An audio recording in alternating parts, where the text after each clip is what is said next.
सबसे पहले तो हम समझते हैं कि ग्लीसन स्कोर होता क्या है। आपको समझना चाहिए कि जो कैंसर होता है वो नॉर्मल सेल से थोड़ा डिफरेंट होता है। तो अब मान लीजिए ये नॉर्मल सेल है प्रोस्टेट का, और जो कैंसर सेल है वो थोड़ा डिफरेंट होगा। तो वो ऐसे भी हो सकता है, ऐसे भी हो सकता है, और बिल्कुल ही डिफरेंट भी हो सकता है। तो जो सेल्स थोड़े से डिफरेंट होते हैं उसे ग्लीसन 3 बोलते हैं, जो सेल्स थोड़े ज्यादा डिफरेंट होते हैं उसको 4 बोलते हैं, और जो बहुत डिफरेंट होते हैं उसको 5 बोलते हैं। नॉर्मली 12 कोड लेते हैं, 12 पीस लेते हैं प्रोस्टेट में से, जिसकी टेस्टिंग करते हैं, और उनमें से जो दो मोस्ट कॉमनली अकरिंग ग्लीसन आते हैं उनकी स्कोरिंग करते हैं, और वो उसका फाइनल रिजल्ट बोलते हैं। मतलब कि अगर किसी का सिर्फ 3 कैंसर है पूरी बायोप्सी में तो उसको 3+3 बोलते हैं।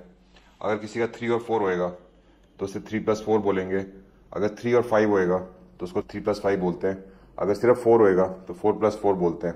अगर 4 और 5 होएगा तो 4+5 बोलते हैं, और या तो अगर सिर्फ 5 है तो उसको 5+5 बोलते हैं। तो ये हो गया 6, 7, 8, 8, 9 और 10। तो जो ग्लीसन होता है वो ग्लीसन 6 से लेकर 10 तक हो सकता है। ग्लीसन और पीएसए में ये फर्क है कि जो पीएसए वो तो 0 से लेके 1000, 2000 कितना भी हो सकता है, लेकिन जो ग्लीसन है वो सिर्फ 6 से लेके 10 तक ही होता है।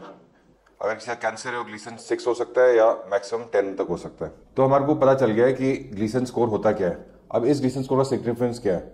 इसका सिग्निफिकेंस ये है, जो ग्लीसन स्कोर है उससे हमें पता चलता है कि कैंसर कितना अग्रेसिव है, इसकी ग्रेडिंग क्या है। आपका कैंसर तो आ गया है, क्या ये लो ग्रेड कैंसर है कि हाई ग्रेड कैंसर है?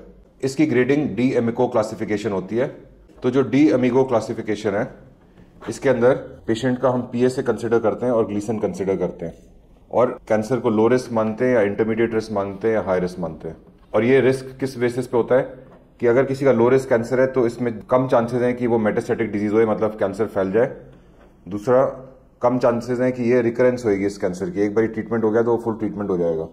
और तीसरा, कैंसर की वजह से मरने के कम चांसेस होते हैं, तो इसकी मोर्टेलिटी लो होती है। जबकि हाई रिस्क कैंसर है उसके स्प्रेड होने के चांसेस ज्यादा है, उसके जो भी ट्रीटमेंट करेंगे वापस आने का ज्यादा रिस्क है, और तीसरा, इस कैंसर की वजह से मरने का भी ज्यादा चांसेस है। और ये जो डीएमएको क्लासिफिकेशन है इसमें सिर्फ ग्लीसन ही नहीं होता, पीएसए भी होता है। जो ग्लीसन है अगर किसी का 6 होगा तो वो लो रिस्क होता है, अगर 7 होता है तो वो इंटरमीडिएट रिस्क होता है, और 8, 9 और 10 जो है वो हाई रिस्क कैंसर है।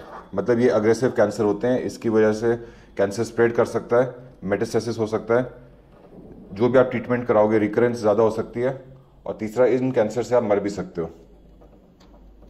तो ऐसे कैंसर अगर आते हैं 8, 9, 10 या इंटरमीडिएट 7, ये सब अग्रेसिव कैंसर होते हैं, इसमें अग्रेसिव ट्रीटमेंट करना चाहिए।